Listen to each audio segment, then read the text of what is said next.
Hello and welcome. Horror film character Freddy Krueger got a third reincarnation in Chuck Russell's 1987 A Nightmare on Elm Street 3 Dream Warriors. This was Chuck's movie directing debut. He'd cut his teeth in production and screenwriting, including working with Roger Corman. And his major writing credit before this outing with Freddy was Dreamscape, starring Dennis Quaid and Kate Capshaw. He also went on to direct The Blob, The Mask, Eraser and The Scorpion King. And as Chuck told me when we chatted shortly after the film's controversial release in '87, he wanted to have some fun with the Freddy Krueger character. But the story, involving 7 of Freddy's previous victims now being treated in a mental hospital and trying to battle the killer who'd invaded their dreams, prompted outcries at the time. There was considerable concern from parents around the world that the film had the potential to encourage suicide among teenagers. Chuck disagreed about the possible psychological impact on young cinemagoers and defended the film, saying the movie is really an anti-suicide film. For me, the trick is I like to have fun with a fantasy character like Freddy. And I love the black humor element there. But you have to be careful. It's a balancing act between keeping the tension and jeopardy in a piece. I have to believe in it. I don't have to worry about playing down to my audience. I am my audience. I watch all these shows. I love them.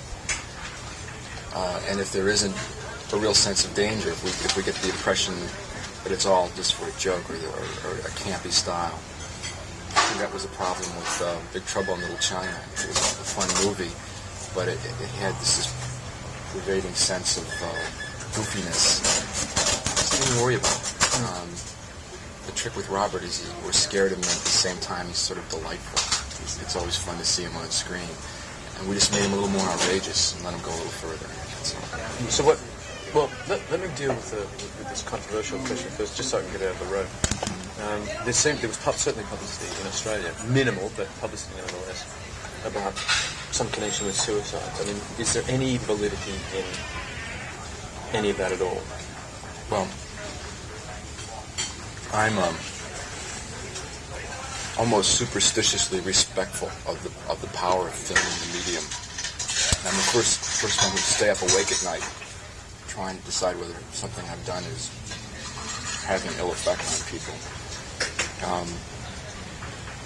And when you see the film, I think you know what I'm saying, that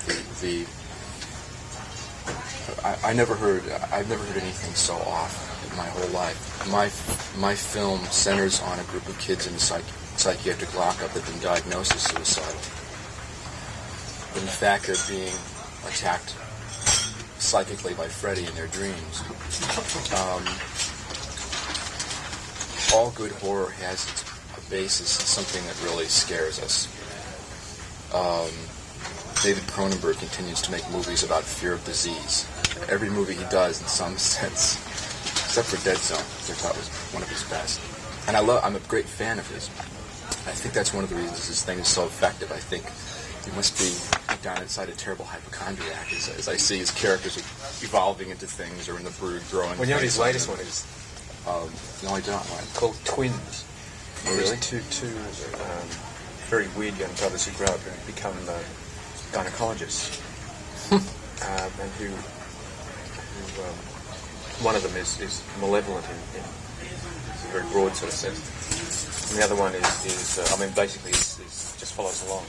And they treat a woman, an actress, and they both begin to have an affair with her. God. And she has a triple, I don't know what it is, it's a triple wound.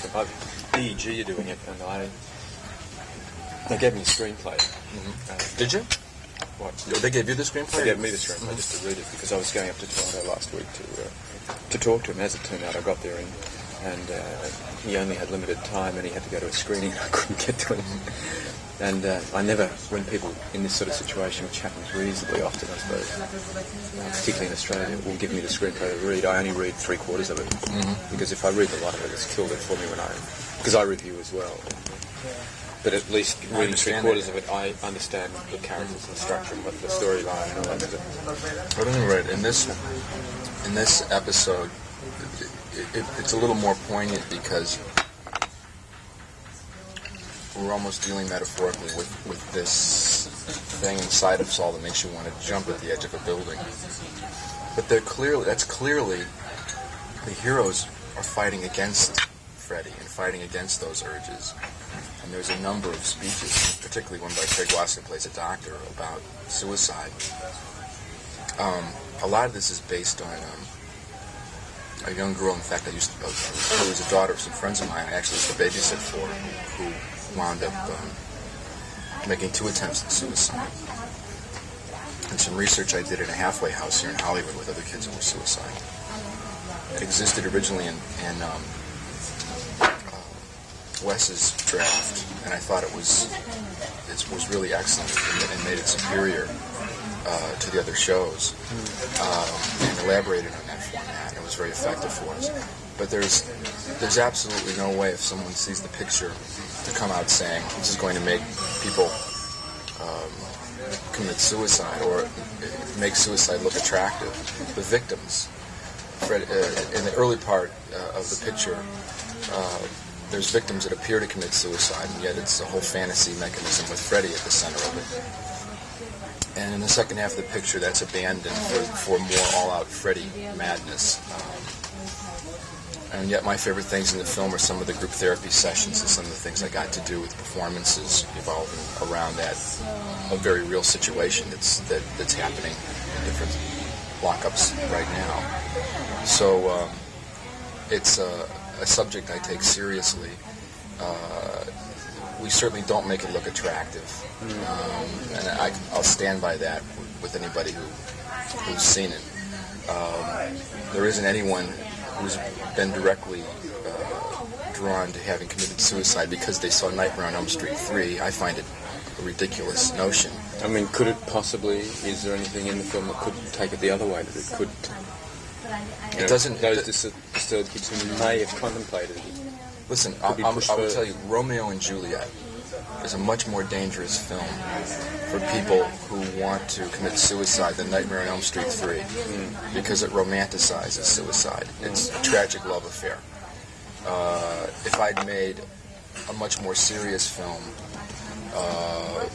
that romanticized a tragic situation that ended up in a suicide, then I would wonder, had I done something bad?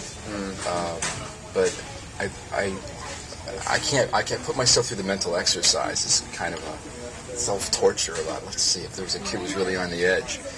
I think I'd probably save some kids. I swear to you. See the film. There's a lot of rooting interest. You know, it's like the kids in the lockup are drawn together and are rooting for each other to survive. I mean, if anything, it's a anti-suicide film. I have my own little... There's a subplot that's another one of my favorite things in the film that's kind of my little anti-drug statement, and you won't be able to miss that. It's quite obvious when that comes up. Tell me about it. Why did you deliberately put that in there? Or oh, yeah. Evolved? Oh, yeah. I think it goes along with some of the other themes about suicide. Freddy is effective. Freddy can only be effective when he knows your deepest fears. Because he can get into your head, he does know your deepest fears. The whole Freddy mechanism is so effective because if we're courageous, if we're brave enough to face him, then he hasn't got a chance. But if he plays against our fears, then we're weak and we lose. It's the only thing we have to fear is fear itself. One of the kids in the lockup is a girl who's used to be a junkie and has. I set it up that's clearly a problem for her. And when they become dream warriors, or when they actually turn and decide they've got to end Freddy and face him down in a dream plane, that's how he plays on her fears. And I got a letter from a theater owner in the Midwest saying that the look on the kids' faces in the audience, Freddy does one of the... I do Freddy changing a lot. I like magic. I don't like slasher films. So there's a lot of magical deaths and magical events. Freddy approaches... The character's name is Jennifer. Actually, the actress's name is Jennifer Rubin. Freddy approaches her and she's cornered and it's sort of a standoff and he goes like this and his fingers are all hypodermic needles. You know, and he goes, "Why should we fight, Jennifer? We're old friends, you and I." And that weakens her. There's sort of a splashy, not splashy, but there's sort of an amazing death scene. It's one of my favorites. That character worked very well for me. It was a good actress, it was a good plot line, and it was my little way of having some subtext that was meaningful. And I honestly feel the same way about the suicide thing. You know, people may interpret it as they will. It's certainly not a subject that we have to pretend doesn't exist. But you know, if merely raising the issue is dangerous, well then we're all lost. It shouldn't be printed in papers, columns, or we should all pretend there is no suicide, and that's no way to solve the problem. Can I take you back to? I just thought it was interesting. Talking about the way you had to shoot and trying to set up three different units simultaneously. Was this throughout the film? I mean, did you? Was it Most of the film was done on stage. The only way that's practical, that approach is practical, is if you're on stages. You can literally move from one to the next with different crews. When you're doing location work, you can't do it. Of course, unless you're doing it in a very limited way and doing some close-up or something. But it doesn't pay you. You wind up just dividing your attention for no great gain. The problem is we're trying to get a lot of quality on the screen for the money we have. I don't mean to keep harping about the money, but the effects and the action sequences in Elm Street I'd put up against any film at any budget. They're quite impressive. And it's because I love effects, it's because we got good effects people, it's because we pushed them to their limits, and it's because we tripled up on our available time and getting the amount of shots and the amount of care in those shots that we could. If I had done everything in a linear manner, I never would have got some of the more bizarre effects on screen we wanted. I was constantly in a situation where the producer would say, okay, write that effect out. We can't pull it off. And I would figure out a way with the cinematographer and the effects people to pull it off. In fact, there's a shot. It's a complete. You never know. You know, a comedy and horror are very similar in that you never exactly know what your favorite bits are going to wind up being. And it was sort of a little throwaway event in an Elm Street house dream the lead girl is having. That was sort of a very surreal bit of business that I came up with that I wanted to do. Was she's walking by a dinner table, and there was a roasted pig on a platter. It's a sort of a grotesque note. And as she walks by, the pig degenerates to this sort of diseased, fly-ridden thing. And it's just sort of an eerie note in the Elm Street house. The last beat of that, as she looks at the pig, as the pig leaps up off the plate and makes sort of a pig bark at her. It's a totally bizarre idea, but I knew it would be great on film. It's just the kind of touch. I don't always want Freddy jumping out killing people. It's the kind of touch just to put everyone off and make it legitimately dreamlike. It turned out the pig would have cost $5,000, and we couldn't do it, and it was cut.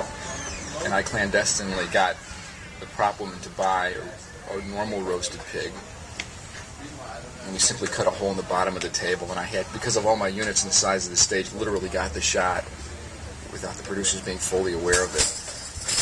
We tried to set it up once and they mixed it, and then I later got it when there wasn't any producers around, and it turns out to be one of the better little pop scares in the picture. Even for the producers, no doubt. Yeah, they love it. It was there. They love it. They love it. And that's one of the sort of unfortunate side effects of having limited funds and unlimited imagination. But you just described to me again that you were doing what you had.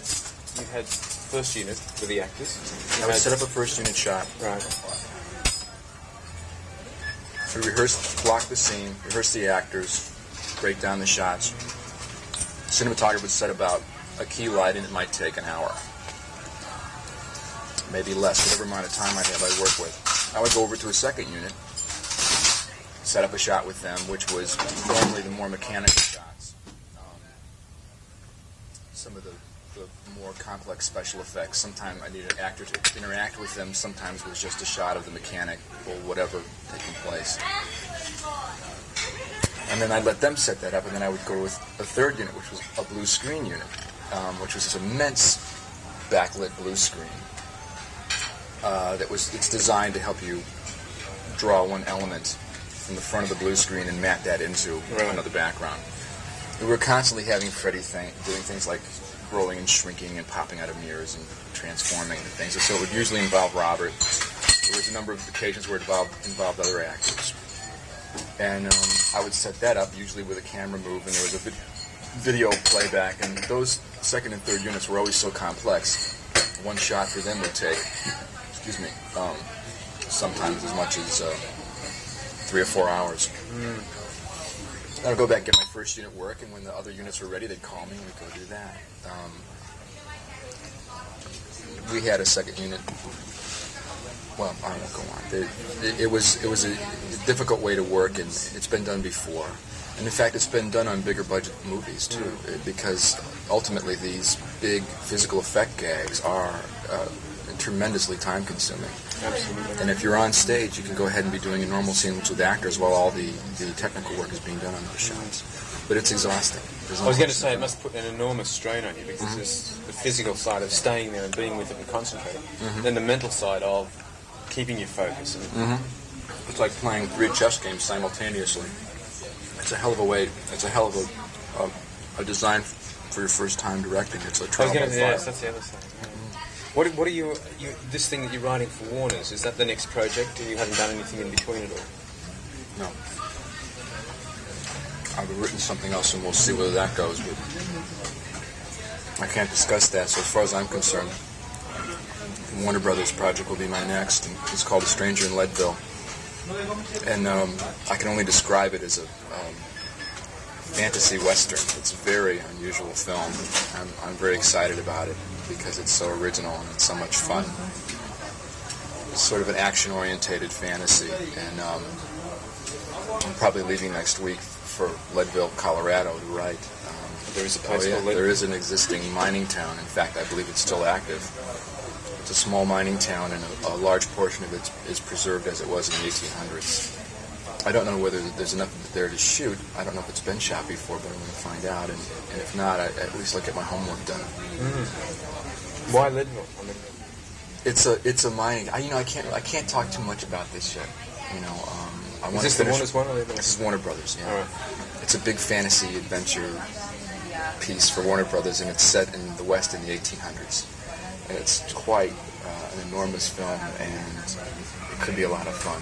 And how far has it gone with Warner's? Have they optioned it? Or? Oh yeah. I mean,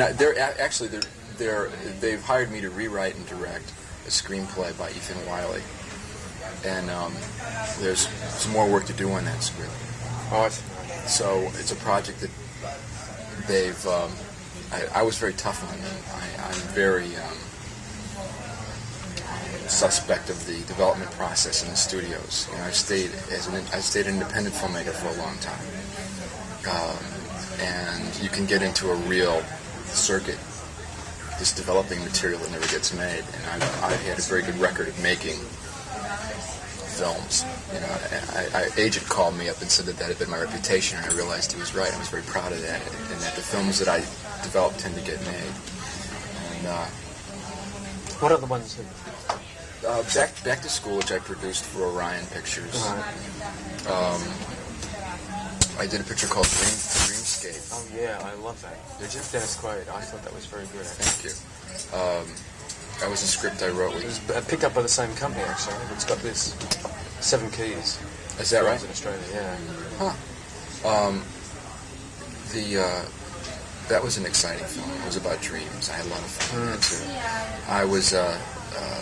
I co-wrote the screenplay with David Lowery and Joe Rubin.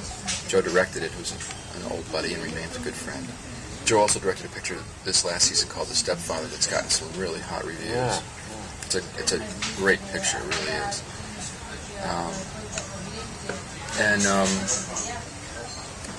Then I did a number of films. I consider myself part of the Corman school. I was a second. Did you work with Corman originally? I was a second assistant director on a picture called Death Race 2000 that starred David Carradine and Sylvester Stallone. I worked with Paul Bartel, who directed that. Another time on a picture for Roger called Cannonball Run. And so I did a number of films sort of in the crazy low-budget action genres for different independent companies, and I stayed out of. I purposefully kept the independent companies because there are tremendous opportunities there for me. I was being offered lucrative positions at the studios at each level, as an assistant director and as a production manager, and finally I could be line producing. But I've avoided that because of the creative opportunities with the lower budget companies. And it's been a lot of fun. It's a lot of hard work. Sounds like a lot of fun. Yeah. Chuck turns 67 this year and is still working hard in the cinema industry. His next two films as a director will be White House Demon and Crushers.